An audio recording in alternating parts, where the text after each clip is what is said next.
이 시간 제자로서 하나님의 거룩한 교회, 제자로서 하나님의 거룩한 교회라는 제목으로 하나님 말씀 증거하겠습니다. 오늘 우리가 읽은 본문 말씀은 포도나무 비유에 관한 것입니다.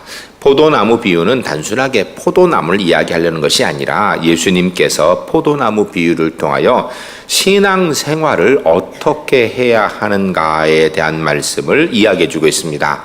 본문에 보면 하나님은 농부이시고 예수님은 포도나무이고 우리는 그에 붙어있는 가지라는 것입니다. 그래 가지는 무조건 포도나무에 붙어 있어야 열매 맺을 수 있다는 거예요. 이 열매 맺는 삶을 우리가 제자로서의 삶이라 해도 틀리지 않습니다. 지난주에 우리는 교인에서 제자로란 말씀을 통하여서 우리가 전도해서 교인을 많이 만들어내야 되고 교인된 분들이 예수 믿는 성도 되게 해야 되고 성도로서 삶을 살아가면서 정말 말씀대로 사는 제자의 삶을 우리가 만들어 가야 된다는 말씀을 들었습니다. 오늘은 그러면 제자의 삶은 구체적으로 어떤 것인가에 대한 말씀을 듣게 될 것입니다. 본문 말씀을 들으면서 한번 돌아보시기 바랍니다. 나는 제자로서 어떤 삶을 살고 있는가? 어떻게 해야 제자로 똑바로 살아가는 것인가? 어떻게 해야 무엇을 통하여서 제자답게 사는 것인가 생각하시는 가운데 우리 제1교 모든 성도님들 올해 내도록 주님의 제자로서 하나님의 거룩한 교회로 승리하는 은혜가 분명히 있으시기를 주님의 이름으로 간절히 축복합니다. 첫 번째 따라하겠습니다. 제자는 주님께 붙어 있어야 합니다. 오늘 본문의 2절부터 내용을 보면 무릇 내게 붙어 있어 라고 이렇게 말을 시작합니다. 그러니까 예수님 앞에서 우리가 믿음의 삶의 결과를 이뤄내려면 주님께 붙어 있어야 된다는 거예요. 우리가 4절부터 7절까지 같이 읽겠습니다. 읽으실 때 우리에게 어떻게 살아야 되는지 주님이 내게 무엇을 원하는지 생각하며 4절부터 7절까지 읽겠습니다. 내 안에 거하라. 나도 너희 안에 거하리라. 가지가 포도나무에 붙어 있지 아니하면 스스로 열매 맺을 수 없음 같이 너희도 내 안에 있지 아니하면 그리하리라. 나는 포도나무여 너희는 가지라. 그가 내 안에 내가 그 안에 거하면 사람이 열매를 많이 맺나니 나를 떠나서는 너희가 아무것도 할 수 없음이라. 사람이 내 안에 거하지 아니하면 가지처럼 밖에 버려져 마르나니 사람들이 그것을 모아다가 불에 던져 사르느니라. 너희가 내 안에 거하고 내 말이 너희 안에 거하면 무엇인지 원하는 대로 구하라. 그리하면 이루리라. 아멘. 할렐루야. 할렐루야. 우리 제1교 모든 성도님들 오늘 본문에 우리가 읽은 이 말씀대로 주님께 꼭 붙어 있어 주 안에 살기 때문에 우리가 이 땅에서 하나님의 백성의 능력들을 넉넉히 이뤄나가는 은혜가 주 안에서 꼭 있으시기를 주님을 간절히 축복합니다. 4절에 이렇게 되어 있죠. 내 안에 거하라. 내 안에 주님 안에 거해 있으면 그러면 열매 맺을 수 있다는 거예요. 그러면 제자로서 승리할 수 있다는 것입니다. 5절에 나는 포도나무여 너희는 가지라. 그가 내 안에 내가 그 안에 거하면 사람이 열매를 많이 맺나니 나를 떠나서 너희가 아무것도 할 수 없음이라. 신앙생활 어떻게 하는 것인가? 주님 안에서 하는 거라는 거예요. 주님 밖을 떠나면 그때부터 아무것도 신앙생활 똑바로 할 수 없고 신앙의 열매 당연히 아무것도 맺을 수 없다라는 것입니다. 6절에 사람이 내 안에 거하지 아니하면 가지처럼 밖에 버려져 마르나니 사람이 그것들을 모아다 불에 사느니라. 주님을 떠난 사람의 신앙 그거는요 세상 사람들을 무시할 수밖에 없고 발에 밟히고 불태워지는 아무짝에도 쓸모없는 모습이 된다는 것입니다. 근데 7절에 보면 너희가 내 안에 거하고 내 말이 너희 안에 거하면 무엇인지 원하는 대로 구하라. 그리하면 이루리라. 우리가 주님 안에 거해야 주의 능력과 은혜로 살아가게 된다는 것입니다. 신앙생활 어떻게 하는 것인가? 주님께 꼭 붙어 있어야 돼요. 주님 안에 거해야 된다는 것입니다. 여러분 건강한 신앙생활, 성숙된 신앙생활, 제자됨의 중요한 요건 이거 어떻게 하는 건가? 건강한 신앙을 어떻게 하는 건가? 주님께 꼭 붙어 있음으로 하는 거라는 거예요. 훈련 많이 한다고 그 사람이 건강하고 성숙한 신앙생활 되는 거 아니다라는 것입니다. 개인적으로 능력이 뛰어나야 그 사람이 건강하고 성숙된 신앙생활 할 수 있는가? 그것도 아니다라는 거예요. 그럼 뭔가 신앙의 능력은 무조건 주님께 붙어 있어야 된다는 거예요. 그 교회 안에 훈련 왜 하는가? 주님께 꼭 붙어 있도록 하기 위해서 주님 안에 거하기 위해서 하는 것이 훈련인 것입니다. 우리가 이 땅에서 신앙의 능력은 뭐라고 생각하는가? 주님께 꼭 붙어있는 능력이 이게 신앙의 능력이에요. 믿음의 능력은 바로 주님 안에 거해 사는 것이 바로 믿음의 능력입니다. 그러면 하나님께 붙어있다라는 것, 주님께 붙어있다라는 건 무언가? 십자가 들고 십자가 갖고 다니면서 꼭 끌어안고 다닌다는 얘기 하는가? 아니지요. 십자가 그거 어떻게 들고 다닙니까? 뒤에 있는 무거운 거를. 그러니까 십자가 목걸이라도 꼭 하나 하고 성경책이라도 차 안에 꼭 올려놓고 그렇게 살으라는 건가? 그 얘기하는 게 아니에요. 그런 게 아니라고요. 그러면 여러분 사실 교회 예배드리러 자주 오고 많이 오는 거, 교회 와서 기도하는 거 좋은 일입니다. 그러면 그렇게 하면 그러면은 그 능력이 있다고 얘기하는가? 그것도 아니에요. 주님 안에 거한다는 것은 두 가지 의미 있는데, 첫 번째는 주님을 주인으로 모시고 있는가예요. 내가 주님을 주인으로 고백하며 삶을 살고 있는가? 그렇게 한다면 내가 주님 안에 있는 것이고, 그렇지 않다면 나는 주님 안에 있는 것이 아니다라는 것입니다. 전 우리 제1교 모든 성도님들 2018년도를 살아가면서 어느 곳에서 무엇을 하든지 우리의 입술에서 늘 내가 주님 안에 있음을, 주님이 나의 주인 되심을, 주님이 나의 주인 되심을 매일매일 고백하는 하나님의 사람들이 주 안에서 꼭 되시기를 주님을 간절히 축복합니다. 두 번째는요, 주님께 붙어 있다는 얘기는요, 이제는 주님 안에서 주님이 나의 주인이라고 고백했으니까, 주인을 나를 주인으로 모셨으니까 그 주님의 말씀에 따라 순종하며 사는 것을 주님 안에 거한다고 하는 거예요. 주의 말씀에 순종하지 않으면 주의 능력은 내 능력과 관계없는 겁니다. 그러나 우리가 주의 말씀에 순종하면 주님의 능력이 나의 능력이 되기 시작하는 겁니다. 믿음의 열매, 신앙의 열매, 제자의 열매가 맺혀지는 거예요. 우리가 잘 알고 있는 믿음의 조상 아브라함, 그가 어떻게 믿음의 조상이 되었는가? 성경이 다양한 걸 이야기하지만 그가 믿음의 조상으로 불려지게 되는 시초를 보게 되면 바로 주의 말씀에 순종하였기 때문입니다. 주의 말씀에 순종하니 그가 믿음의 조상의 반열에 등극하게 되는 것입니다. 창세기 12장 1절 2절에 보면 여호와께서 아브라함에게 이르시되 너는 너의 고향과 친척과 아버지 집을 떠나 내가 내게 보여줄 땅으로 가라. 2절에 그러면 내가 너로 큰 민족을 이루고 내게 복을 주어 내 이름을 창대하게 하리니 너는 복이 될지라 라고 말씀하고 있습니다. 무슨 얘기하는 거예요? 아브라함에게 밑도 끝도 없이 하는 말씀이 너 그냥 내가 하라는 대로 해라는 거예요. 너 지금 살고 있는 고향, 친척, 아버지 집, 네 삶의 터전 이거 버리고 어딘지 모르지만 내가 너에게 인도하는 그곳을 따라서 무조건 가라는 거예요. 그냥 나만 믿고 오라는 것입니다. 순종하라는 거예요. 믿음의 시작은요, 순종으로 하는 겁니다. 믿음의 최고봉도 뭔가? 그게 주의 말씀에 순종함으로 하는 겁니다. 하나님 말씀에 순종함으로. 그런데 여러분, 우리 중에 하나님 말씀에 순종 안 하려는 사람이 있나요? 다 순종하려고 그러죠.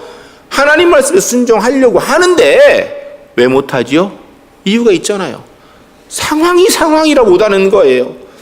내가 도저히 그렇게 하면은 안 될 상황이니까 못하는 것 뿐이에요. 우리 중에 누가 신앙생활하면서 예수 믿으면서 나는 하나님의 뜻은 대충 가끔만 지킬 거야, 이런 사람이 어디 있어요? 다 지키고 싶지요. 그런데 문제는 그게 안 되니까, 그렇게 살면 안 되니까, 그렇게 할 수 없는 상황이 너무나 분명하니까 그런 거예요. 그런데요, 믿음의 조상 아브라함은요, 그걸 뛰어넘은 거예요. 우리가 읽은 내용들 좀 더 보게 되면 창세기 12장 4절에 보면요, 이렇게 되어 있습니다. 아브라함이 하나님 말씀에 순종해 하란을 떠날 때 나이가 75세였더라 라고 이야기합니다. 여러분, 75세면요 지금 새로운 삶의 터전을 개척할 나이에요. 지금 75세면 이제까지 살았던 곳에서 그냥 잘 살면 되는 거지, 새로운 삶의 터전을 개척해 나갈 나이는 아니죠. 아브라함 때도 마찬가지예요. 지난 75년 동안 그곳 살았으면 그 하란 땅에서 남은 여생 편안하게 잘 살기 위해서 살아야 되는 것이지, 물설고 낯설은 새로운 곳에 가서 새로운 삶을 개척해가지고 정착해야 될 나이는 아닙니다. 그렇게 할 상황은 절대 아니지요. 그런데도 하나님께서 아브라함에게 너 다 내려놓고 내가 지시할 땅으로 가라 라고 하니까 그가 짐 싸서 가더라는 거예요. 순종하면 하나님의 능력이 있기 시작하는 겁니다. 순종해야 믿음의 열매가 맺혀지고요, 순종해야 성령의 열매가 드러나고요. 순종해야 제자로서의 삶을 살기 시작하는 겁니다. 이스라엘 백성들이 애굽에서 나와서 홍해를 건너서 광야를 살아가는데 광야를 지나서 가나안 땅에 도착하는데 일주일밖에 안 걸렸어요. 가나안 땅에 도착했습니다. 그런데 들어가지 못했지요. 그래서 다시 뒤로 돌려서 광야로 들어와 가지고 몇 년을 거기서 살았는가? 40년을 살았습니다. 여러분, 광야는 어떤 곳인가? 물도 없고요, 음식도 없고요, 거기서 생존이 불가능한 곳입니다. 그런데 거기에서요 40년을 살았어요. 광야에서 40년을 사는 동안에 이스라엘 백성들이 뭐 했는가? 광야는 하나님의 도움이 없이는 하루도 못 사는 곳입니다. 제가 안식년 해서 이스라엘 가서 한 달 있는 동안에 보니까요, 광야에서 갔는데요, 광야에 정말로요 하루도 못 있겠어요. 하루도. 차 타고 얼른 그 광야에 있는 다른 호텔에 들어가니까 견디지, 차 타고 다니는 것도 힘들고 어렵더라고요. 너무 뜨겁고 먼지 풀풀 날리고 물도 없고 어디 쉴 데도 없어요. 그곳에서 하나님의 절대적인 도우심을 의지하지 않으면 살 수 없다라는 것을 훈련받는 시간, 그게 광야의 시간이에요. 그 광야의 시간을 살펴보게 되면요, 딱 한 가지 훈련하는 거예요. 하나님께 순종하는 것. 구름 기둥이 뜨면 짐 싸고, 구름 기둥이 내려앉으면 짐 풀고, 구름 기둥이 오른쪽 가면 오른쪽 가고, 구름 기둥이 왼쪽 가면 또 왼쪽 가다 다시 길 오른쪽으로 또 오면 또 오른쪽으로. 그때 왜 왔던 길 또 가나요? 그런 얘기 안 해요. 며칠이나 가야 돼, 그런 얘기 안 해요. 그냥 구름 기둥이 5일 가면 5일 가는 거고요, 하루 가면 하루 가는 거예요. 구름 기둥이 머무는 것이 하루면 하루 머물러 있고요, 한 달 있으면 한 달 있고, 1년 머물러 있으면 그냥 1년 있는 거예요. 언제 어디로 가나요? 묻지 않아요. 뭐 하는 건가? 그냥 무조건 이유 여하를 막론하고 내 생각 내려놓고 하나님의 명령에 순종하는 건 연습하는 것이요, 광야 40년 시간이었습니다. 그리하여 이스라엘 백성들이 하나님 앞에서 하나님의 백성으로 세워지게 되는 겁니다.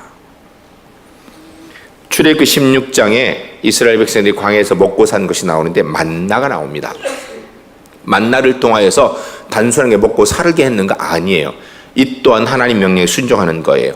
만나는 아침에 나아가서 매일 그날 먹을 걸 이렇게 걷어오는 거예요. 너무 많이 걷어가지고 내일도 만나 안 내리면 어떡해? 하늘에서 내린다는 약속이 없으면 어떡해? 이래가지고선 많이 걷어와서 그 다음날까지 남기면 절대로 다음 날 주지 말아야 돼. 다음 날까지 두면 냄새나고 벌레가 생긴다 그랬거든요. 그 다음 날 나가면 늘 있는 거예요. 그런데 안식일 전날은 2배를 거두라고 돼 있어요. 왜냐면 안식일 나가서 거두면 안 되니까.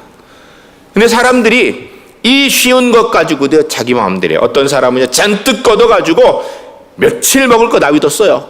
그런데 하루 지나니까 냄새나고 벌레 나기 시작하는 거예요. 안식일 됐는데 안식일 전날 2배를 거두라 했는데, 아이고 내일도 6일 동안 왔는데 내일도 있겠지. 없었어요. 아주 작은 것이지만, 아무것도 아니지만 하나님의 명령하심에 그대로 순종하는 걸 연습하는 것이요, 만나고 광야의 생활입니다. 사랑하는 성도 여러분, 우리는 어떻게 신앙생활을 해야 되는가? 주의 말씀에 순종함으로, 주님께 꼭 붙어 있음으로, 하나님이 내 주인이라고 고백하셨으니 이제는 그 주인 되는 하나님 말씀에 순종함으로. 예수 믿는 사람은 내 능력으로 사는 거 아닙니다. 하나님의 은혜로 사는 것이죠. 내 능력이 아니라 하나님의 말씀의 능력으로 이 땅에서 하나님 백성으로 2018년도 제자로서 하나님의 거룩한 교회로 승리하는 우리 울산 제1교회가 주 안에서 꼭 돼야 될 줄로 믿습니다. 이건요, 늘 2가지 있어야 돼요. 하나님이 내 주인임을 고백하고, 고백했으면 그 주인의 뜻대로 삶을 살아야 되는 거예요. 거기에 제자의 능력이 있는 거예요.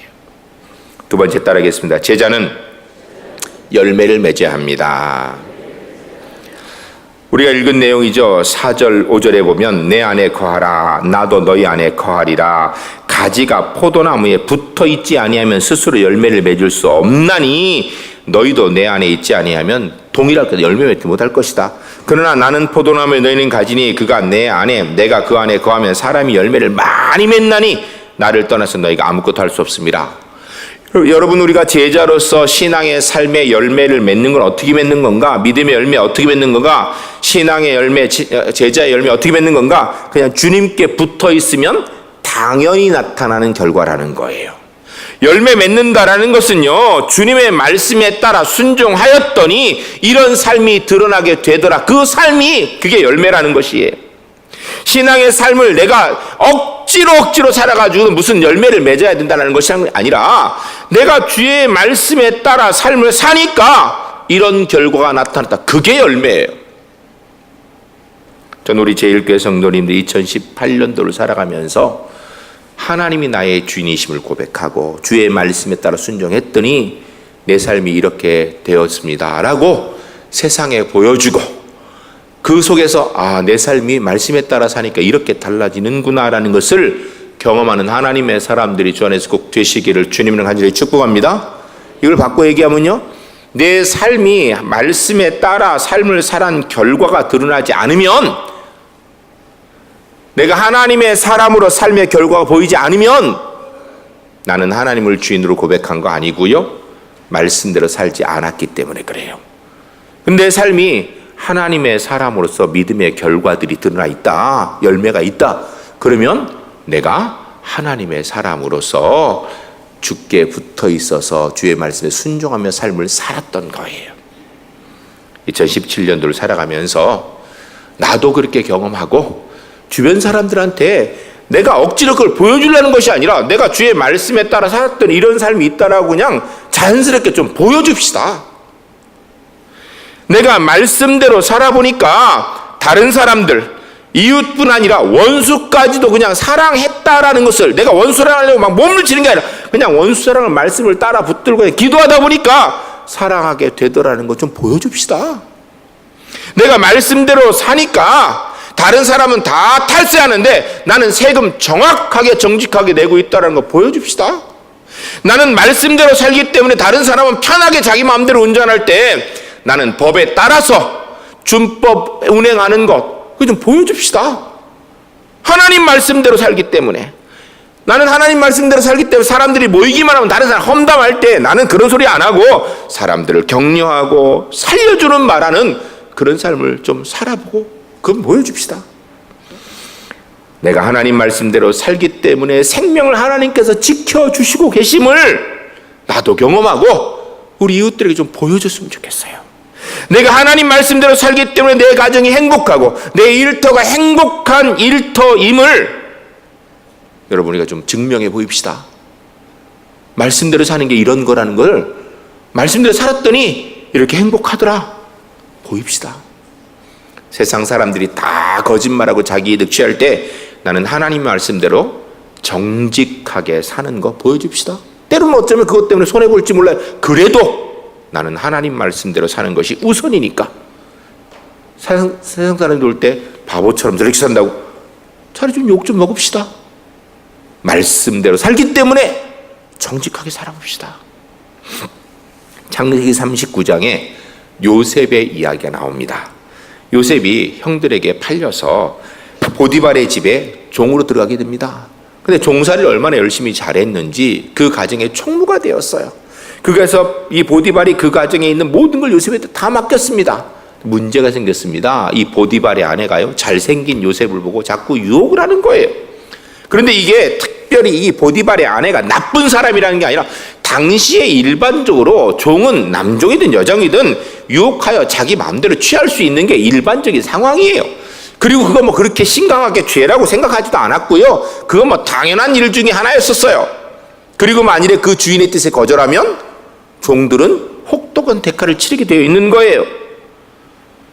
창세기 39장 8절 이하로 보게 되면요, 8절에 이 아내가 자꾸 그런 거를, 이 보디발의 아내가 요셉을 자꾸 유혹하니까 8절에 요셉이 거절하며 자기 주인의 아내에게 이르되 내 주인이 집안의 모든 소유를 간섭하지 아니하고 다 내 손에 위탁하였으나 이 집에서 나보다 큰 이가 없으며 주인이 아무것도 내게 금하지 아니하였어도 금한 것은 당신뿐이니 당신은 그의 아내임이라.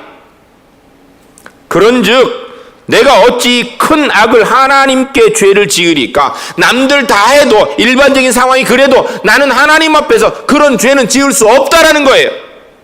그 때문에 손해를 봐도 나는 하나님의 사람인데 그거 못하겠다라는 거예요. 이게 믿음의 열매입니다. 이게 신앙의 열매고요. 이것이 제자의 열매인 것입니다. 요셉은 하나님께 붙어있는 사람, 하나님을 주인으로 고백하는 사람, 그래 하나님 말씀대로 사는 사람이기 때문에 하나님 앞에서 난 죄 지을 수 없다는 거예요. 남들은 다 그거 괜찮다고 지어도 나는 그렇게는 못 살겠다라는 거예요.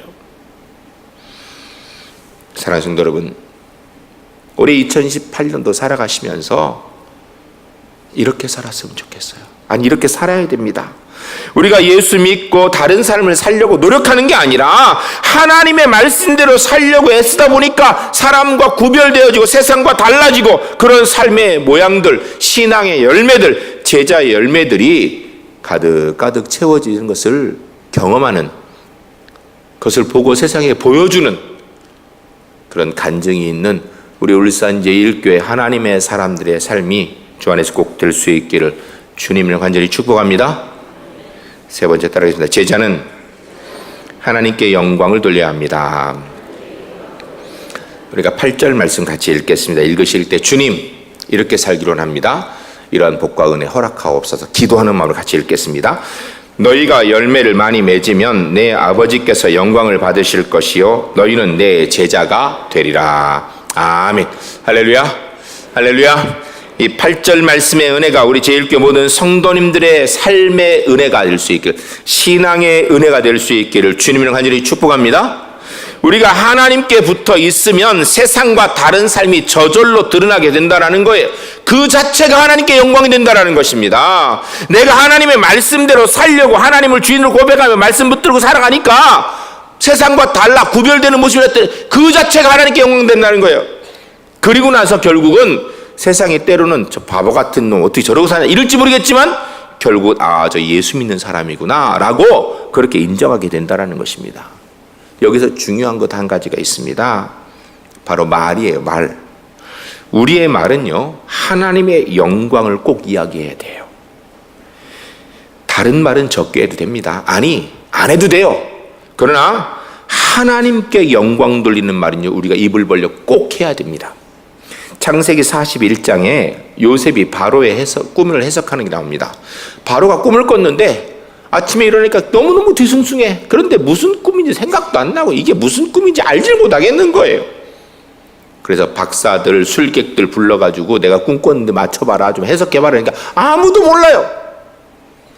답답해가지고 니들이 무슨 박사냐라고 그런 상황에서 있는데 그 술 맡은 관원장이 이야기합니다. 왕이요, 제가 2년 전에 왕께 진노를 입어서 보디발의 집에 감옥에 갇혔을 때 거기에 히브리 종이 하나 있었는데 그 사람이 제 꿈을 해석해 줬어요. 그 꿈의 해석대로 제가 회복되어져서 오늘 이 자리에 있습니다. 그가 꿈을 해석할 수 있을 것 같아요 라고 하니까 왕이 그를 부르라는 거예요.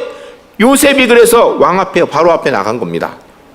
바로 앞에 나가니까 바로가 내가 꿈을 꿨는데 도대체 모르겠는데 네가 좀 알려주면 좋겠다. 그때 요셉이 한 얘기가 나와요. 창세기 41장 15절 16절에 15절에 보면 바로가 요셉에게 이르되 내가 한 꿈을 꾸었으나 그것을 해석하는 자가 없더니 들은즉 너는 꿈을 들으면 능히 푼다 하더라. 여러분 실제로 요셉이 꿈을 듣고 풀었어요, 안 풀었어요? 풀었지요. 그러니까 그러면 맞습니다. 왕이여 말씀하시오, 제가 풀어드리겠습니다.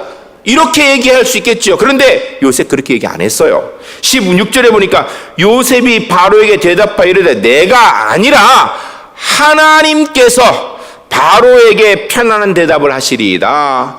꿈 해석한 건 내가 아니고 하나님이 하신 것입니다. 하나님께서 술 맡은 관원장의 꿈도 풀어주셨고요, 하나님께서 바로 왕의 꿈도 풀어주실 것입니다 라고 얘기하는 거예요. 여러분 예수 믿는 사람이 신앙생활하면서 뭔가 잘했을 때 조심해야 돼요. 잘못하면요 내가 했다고 얘기하기 딱 좋아해요. 왜 내가 했거니군요. 실제 내가 했잖아요. 그런데 요셉은요 거기에서 분명히 얘기합니다. 하나님이 하셨습니다. 하나님이 하셨습니다. 요셉이 왕 앞에서 꿈 해석은 내가 아니라 하나님이 하신 일임을 분명히 천명하여 하나님께 영광 돌리고 있는 거예요. 사랑하는 성도 여러분, 우리가 신앙인이라면 내 옆 사람들이 내 입을 통하여서 하나님께서 이 일을 하셨습니다라는 말을 좀 들을 수 있어야 돼요. 사람들이 보고 어떻게 그런 일을 했냐고, 하나님이 하신 거라고. 어떻게 그만큼 했냐고, 하나님이 하셨다고. 내가 열심히 하다 보니까 이게 아니라 하나님이 하신 것이라고. 2018년도 살아가면서 주께서 행하신 것을 우리의 입술로 간증할 수 있는 울산제일교회 하나님의 사람들이 주 안에서 꼭 되시기를 주님을 간절히 축복합니다. 그러니까 결과가 어떻게 나타나는가? 41장 37절 39절까지 보면요, 이제 바로가 꿈을 뭔지 몰라 답답하니까 하나님이 하십니다 하니까, 바로가 꿈 얘기를 하니까 요셉이 꿈을 다 해석해 주니까 바로가 들어보니까 그렇거든요. 아주 맞거든요. 그러니까 바로가 이야, 너 기가 막히다, 너 똑똑하구나, 너 정말 대단하다, 이렇게 얘기하는 게 아니라요, 바로가 하나님이 네게 정말 지혜를 주셨구나, 또 하나님이 너를 지혜롭게, 바로가 얼마나, 요셉이 명확하게 얘기했으면 바로가 그렇게 얘기한다니까. 그 얘기가 37절부터 39절까지 나오는데 보면요, 바로와 그의 모든 신하가 이 일을 좋게 여긴지라. 38절에 바로가 그의 신하들에게 이르되 이와 같이 하나님의 영에 감동된 사람을 우리가 어찌 찾을 수 있으리요 하고, 39절에 요셉에게 이르되 하나님이 이 모든 것을 내게 보이셨으니 너와 같이 명철하고 지혜 있는 자가 없도다 라고 얘기해요. 바로가 하나님을 언제 안다고? 근데 요셉이 워낙 단호하게 하나님이 하십니다고 하니까 이제는 바로가 하나님 잘 모르는데도 하나님의 영에 감동된 사람이 너밖에 더 있느냐, 여기서 지금 하나님이 이 모든 것을 내게 보이셨으니 라고 얘기해요. 바로가 이제는 하나님을 이야기하고 있는 거예요. 여러분, 우리가 하나님이 하셨다고 하나님께 영광 돌리면요, 하나님이 영광 거두실 뿐이 아니라 우리 주변 사람들이 자기들도 모르면서 하나님이 하신다고 그렇게 얘기한다니까요. 그게 바로 우리가 제자 되는 모습인 거예요. 세상이 우리를 제자로 하는 거예요. 전 우리 제일교회 성도님들이 내 옆 사람들이 내 말을 듣고 자기들이 알든 모르든 하나님께 영광 돌리는 이야기를 하는 것이 우리 귀에 들려지는 2018년도가 주 안에서 꼭 될 수 있기를 주님을 간절히 축복합니다. 하나님께 영광 돌리려면요, 올 한해 살아가면서 무슨 일을 하든지 잘해야 돼요. 세상 사람한테 귀중히 여김 받아야 돼요. 그런 상태에 내가 생명을 다해서 하나님 사랑합니다 보여주면 멋있잖아요. 그렇게 살아야지요. 그런데 중요한 것은요, 내 입술로 하나님이 하셨음을 증거할 수 있어야 돼요. 이렇게 살아야 우리 울산제일교회 2018년도 제자로서 하나님의 거룩한 교회로 승리하게 되는 줄로 믿습니다. 내 능력으로가 아니라 하나님께 붙어 있어서 주의 말씀의 능력으로, 하나님의 은혜로 승리하고 하나님께 영광 돌리는 제자로서 하나님의 거룩한 교회 울산제일교회 주 안에서 꼭 될 수 있기를 주님으로 간절히 축복합니다.